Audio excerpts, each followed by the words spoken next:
UK live Uttarakhand, जुनून सच दिखाने का।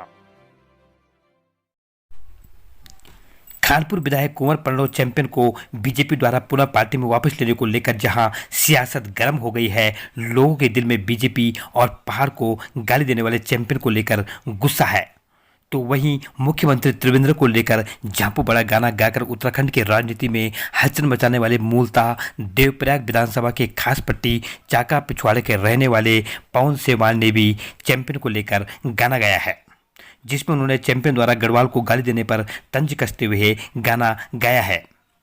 पवन सेवाल का कहना है कि हमें ऐसा विधायक नहीं चाहिए जो पहाड़ की रोटी खाता हो और पहाड़ को ही गाली देता हो। पवन सेवाल ने कहा कि जब तक बीजेपी चैंपियन को पार्टी से निष्कासित नहीं करती है, तब तक उत्तराखंड के लोग इसका विरोध करें। उन्होंने चैंपियन को बीजेपी से निकालने के लिए देवी की उपासना भी की। वहीं अब पवन सेवाल द्वारा चैंपियन को लेकर गाना बनाने से सियासत और गर्म होने वाली है। आप सब देख रहे हैं कि चैंपियन साहब जो हैं, आजकल हमारी जो उत्तराखंड की सरकार है, इन्होंने इस पार्टी ने इनको पहले निष्कासित कर दिया था। इन्होंने हमारे उत्तराखंड के लिए, हमारी देवभूमि के लिए इतनी भद्दी गालियां दी और उसके बाद फिर पार्टी इनको जो है फिर माफ कर देती है और फिर अपने पास बुला लेती है। अब आप इन लोगों की मानसिकता देखिए कि इन लोगों की मानसिकता हमारे उत्तराखंड, हमारी पावन देवभूमि के लिए क्या हो सकती है। जो आदमी हमारे देवभूमि के लिए, हमारी माँ बहनों के लिए गाली देता है, हमारी पावन देवभूमि के लिए गाली देता है और उसे पार्टी माफ कर देती है। आप इन लोगों के देखिए, ये हमारे उत्तराखंड को कहां लेकर जाएंगे। और चैंपियन साहब का देखिए, बोलते हैं मेरा ननिहाल, कुछ ऐसा बोलते हैं कि लैंसीडॉन से है। आप ये बताइए, लैंसीडॉन कहीं बाहर पड़ता है? ये भी हमारे देवभूमि उत्तराखंड में है।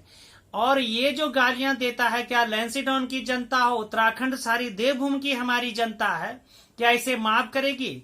इन गालियों को, ऐसी भद्दी गालियों को, क्या माँ बहनों की गालियां जो दी हैं, हमारी माँ बहनों को इसने गालियां दी हैं, हमारी देवभूमि को दी हैं, और अपने को लैंसीडॉन का बताते हैं कि हमारा ननिहाल ये लैंसीडॉन से है, ऐसा है। तो चैंपियन साहब, हम आपसे यही बात करना चाहते हैं कि आपने अपनी नानी को, सबको ही गाली दी, देवभूमि को भी गालियां दी हैं, तो आप जो हैं माफी लायक नहीं है कि आपको माफ कर दिया जाए। और आपको देवभूमि की जनता कतई माफ नहीं करेगी, कभी भी नहीं करेगी। ने जो फैसला लिया है उनको दोबारे लाने के बाद ना, अब 1.5 साल का जो समय बचा है चुनाव के लिए, तो भाजपा ने अपने ताबूत में एक आखिरी कील ठोक दी है उनको लाने के बाद। क्योंकि जिस तरह से उन्होंने शब्दों का प्रयोग किया था देवभूमि के लिए, जहां से आप विधायक बनते हो, जहां से आपको जनता प्रतिनिधित्व देता है, और आप उन्हीं लोगों के लिए अगर इस तरह के शब्दों का प्रयोग करते हैं और फिर से आप वहीं से चुनाव लड़ने जाते हैं, और एक बड़ी पार्टी भाजपा है यहाँ पे, और अच्छे खासा विश्वास लोगों ने भाजपा पे किया था, लेकिन जिस तरह से उन्होंने उनकी वापसी का रास्ता साफ किया है, उनको वापसी उनको दिलाई है, तो ये भाजपा के लिए बहुत बड़ी मुश्किलें खड़ी करेगा। और देवभूमि के लोग इतना तो जानते हैं कि किस तरह से ये चल रहा, राजनीति में चल रहा। तो इस बार मुझे लगता है कि भाजपा के लिए तो ये मुसीबतें होने वाली ही हैं, और बहुत ही गलत निर्णय मैं मानूंगा इसको भाजपा का, क्योंकि मुझे लगता नहीं कि ऐसे लोगों को आप पार्टी में ला करके, ऐसे लोगों को आप मौका दे करके अपने लोगों का प्रतिनिधित्व करेंगे। तो लोग अब समझदार हो चुके हैं, वो नहीं चाहेंगे कि इस तरह से जो इस अमर्यादित शब्दों का उन्होंने प्रयोग किया था, तो इस अमर्यादित शब्दों का अगर उन्होंने प्रयोग किया और उन्हीं को आप पार्टी में ले लेते हो, तो मुझे लगता है कि अब तो भाजपा का एक उल्टी देवभूमि थे गाली दीनी बिगड़ली जुबानी को, उत्तराखंड राज्य मेरो शहीद बलिदानियों को।